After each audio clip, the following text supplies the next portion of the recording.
Okay, Thoughtforms 201 by Aaron Doughty. You should take a look at that because I'm going to be referring to his lecture because I'm going to be giving you some in detail points that he doesn't cover and stuff that he doesn't even know about. He's a young guy, he's very bright. He reads a lot of stuff that I've read many years ago, and he just doesn't have the life experience that I do because he looks like he's about 27 and I'm double his age. So, but still watch him because he's very good.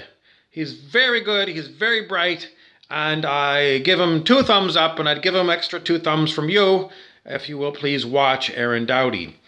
His friend Victor Otto is also very interesting. They're both very good commentators, among the best commentators I've found on the internet, on YouTube. Okay, so first thing we're going to do is get my dream big. Okay, it's coffee. I'm wearing an orange shirt.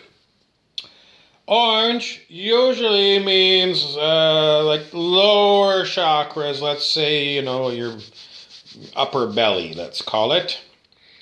And this is a interesting little lizard. I don't understand this word.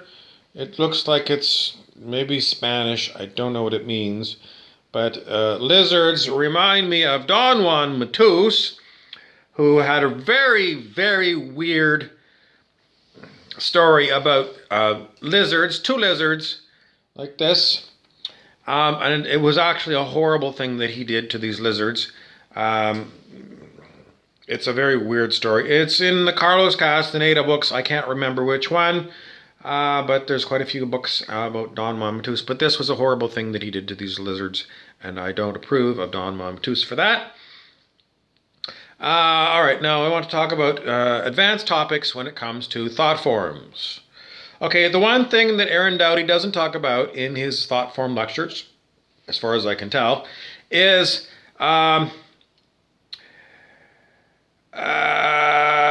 tagging an emotion to a thought form.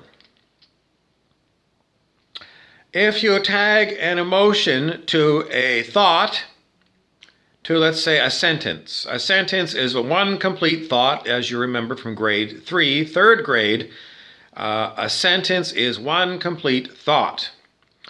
So if you read a sentence, does it have any effect on you? It gives you information. If you want to activate that sentence and make it active in what Aaron Doughty might call the aura of yourself, you have to add an emotion to it. And I mean, he talks about vibrations, but I'm going to call them emotions because it's easier for people who don't understand all these things about auras, because we don't see auras, most of us, but we do understand emotions. So if we take a thought,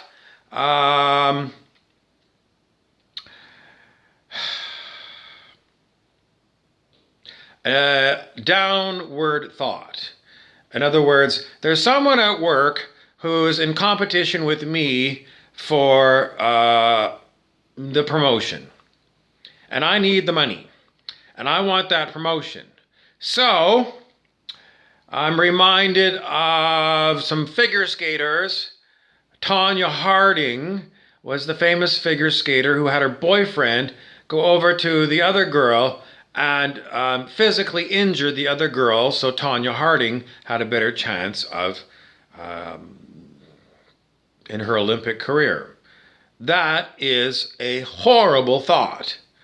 Boyfriend of mine, go over there and hurt that girl because she's in competition with me. So that's the thought. Do a physical injury, and the emotion attached to it is mostly jealousy, worry. She's better than me, and I got to get her out of the competition. I must win at all costs, so it's all very selfish, which is ego, but very selfish, very nasty emotions around this physical thought of going over there and doing a physical harm to another person. So the thought by itself, go and hurt someone, we look at the thought and we say, well, no. But if you add a lot of, now what would really motivate the boyfriend to go and do this? Because the boyfriend's not, is the boyfriend jealous of this other girl? I think the thing is the boyfriend is all about a sexual relationship with Tonya Harding. So the boyfriend is basically, he's all about, this is my girlfriend, and if I want to have sex with her, I'm going to do as she says. Sex as power. So anyway, that's an example of a physical thought hurt someone charged with, in the case of the boyfriend, it's charged with the thought, if I hurt this girl, my girlfriend, Tonya Harding, is going to give me more sex. And Tonya Harding charges the thought form, go and hurt this girl, with, I need her injured so that I can win at the Olympics. So it's a whole pile of negativity that resulted in someone getting hurt, and Tonya Harding being known as a really nasty person. Next item. You see me. What don't you see? You don't see these thought forms. And in Aaron Doughty's talk, he said some people who are perhaps clairvoyant actually see these thought forms. Alice Bailey, who wrote the book Thought Forms, I'm sure she could see it, or somehow she got some visualization of it. I personally feel negative thought forms. I feel them usually as pain in my body, itch in my body, or a weird feeling like I should do something that I wouldn't normally do. So my job is to talk about these kind of things to you, and the rest of the time when I'm walking around or driving around, I pick up these thought forms and I have to deal with them. If they're aching and paining me, then I suffer with them. And what happens to them? How do you dismantle negative thought forms? You have to remove the emotional charge on the thought. And as we know, the thought forms that I'm dismantling are not great utopian thought forms. They are highly negative, hurtful things that hurt physical bodies. And so I take them on. Do I consciously say I'm going to take them on? I don't even know where they are. They're in the environment. As Aaron Doughty said, he moved into an apartment and it had the thought forms of the previous occupants, that he had to spend a long time in this apartment dismantling these horrible thought forms from the previous people. I go all over town, so do you. What happens when you pick up thought forms? You might get a cold or a flu bug, and you might blame it on some bad chicken. But the fact is, it's not bad chicken, it's bad thought forms, charged with a lot of negative energy. Who charges them? Negative people that have got an agenda of very nastiness. So how does my body deal with these negative thought forms? It usually gets sick. And just like everyone else, it takes a certain amount of time to get over sickness. Is it voodoo? Voodoo, it can be used for horrible, nasty spell work against people. And there are some experts at doing this kind of black magic. It is a horrible thing to participate in, and it's a horrible thing to be on the receiving end of someone sending things like daggers at you, darts at you, poisons at you, viruses at you. Are viruses real? Well, apparently there's electron microscope pictures of viruses. Where did they come from? Intelligence created these things. Thoughts, even low vibration thoughts, yes, they have an intelligence behind them because they are to do something. So viruses are created by an intelligence or a group of intelligences for the specific purpose of sickness. Or in some cases, modern science uses viruses to put new genes into cells that are not for sickness, but maybe for medical reasons. But if modern science can use these viruses these ways, somewhere along the line, some intelligence created these viruses. I was going to talk about something else, but I'm going to move along. Okay, this book is Super Consciousness by J. Donald Walters. J. Donald Walters. What has it got to do with anything? Super consciousness. What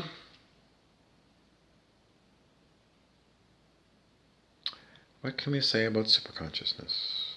Well, it says super consciousness, a guide for meditation. So you want to connect with God. It's called God super consciousness. Okay. And in order to connect with God, you need to meditate. And that's what the book is about.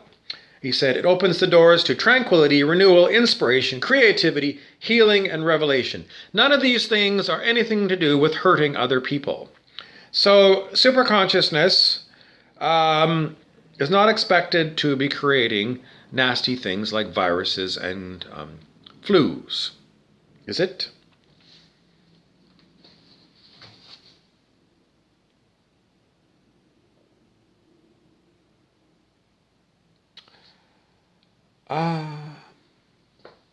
There's no information when I open the book about superconsciousness creating nasty things. So it must be regular human consciousness that hasn't connected with God that is creating nasty, horrible things. Sometimes I call it demonic. Okay, what else are we going to talk about? Dreaming big. Okay, now part of my mission apparently is to get sick on purpose because I have to go around and find these nasty thought forms and take them into my body, and it's called an alchemical process. It's even the same thing was what Doughty was doing. You have to live in an environment and take on this nasty thought forms and nasty emotions and process them in your body. So someone says it's repugnant. It's a horrible duty, and we all do it because we're all traveling around in a common environment where some people are charging up thought forms with nasty, and maybe it's aimed at you or maybe it's not aimed at you, but you just ran into it. Anyway, all of us get sick, and that is why. And all of our jobs, we're not consciously aware of it, but it is to take on these negative thought forms and suffer with them until we heal them. So all of us are healers of negative thought forms. Down in Jamaica, what do we know about Jamaica? I don't even know why I'm wearing Jamaica today. Jamaica, somebody told me a story that there were Obi-Man, which are like, there's Rasta Man and there's Obi-Man in Jamaica. Rasta Man smokes a lot of weed and he's all about, I think he's pretty much a good person. And as far as I know, it's the same thing with the Obi-Man. Obi-Man has got city power, spiritual power.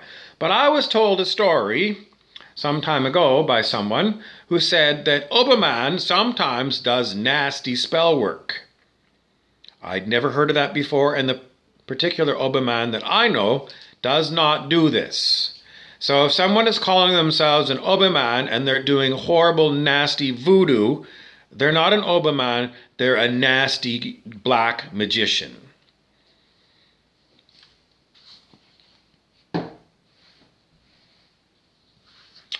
Okay, you don't see me. What else don't you see? You don't see ley lines. Ley lines are like the acupuncture lines that are all over the human body. They're also known as meridians. There are energy lines all over planet Earth, within your house, in your yard, on your streets, in your shopping malls, in your restaurants, in your doctor's offices. Everywhere you go, there are energy lines.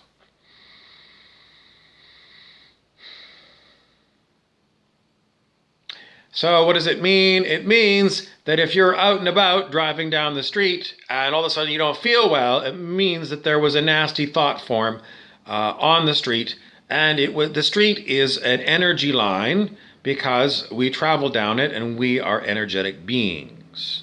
So if you are going to do any work with planet Earth, and I call it cleaning ley lines, it basically means you got to go down the ley line, either drive down it or walk down it. Are there ley lines up in airplanes? I'm going to say yes. So if even flying on a flight path, you travel on a ley line. There's all kinds of information on ley lines. And I'm not going to give you it all here. If you're interested, go look it up. But if you're someone who intentionally cleans, then you are known as a light worker, and it is a very hard job and no one pays you for it.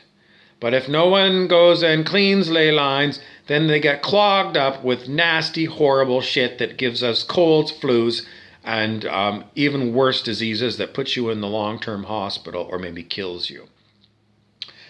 So you can either volunteer to do this job because it goes along with service to others, or you can just get sick and not know that you're actually helping. But the point of the matter is, if you actively say, fine, if this is a nasty place and it needs to be cleaned up and I'm going to be one of the ones to clean it up, you're at least conscious of what you're doing. Okay, so back to Aaron Doughty and Thoughtform 101. As I've said in some of my previous talks recently, part of the problem that people have, even with Aaron, is that he thinks thoughts.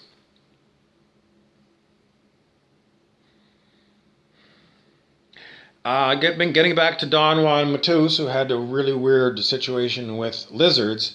Don Juan Matus said, if you want to be a really fine, he called it a sorcerer, let's call it a witch, you need inner silence, which means you don't have thoughts bashing around the inside of your mind.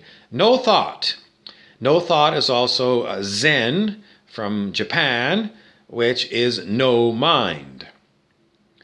It's not that you don't have a mind, it's emptiness. Emptiness is also a word from, where is it from? Somewhere in Eastern countries called shunyata, which also means emptiness. In other words, it's all inner silence, and this is what you get if you do a lot of meditation. How do you talk if you don't have thoughts? Trust me, they come from somewhere. They're just not bouncing around your mind. Maybe they are coming from superconsciousness. Okay, what else do we want to talk about? The next book I got from the public library, and it's called bunk. Bunk is an old term, maybe from, I don't know, maybe the 1950s or the 1970s, and it basically means bullshit and bafflegab.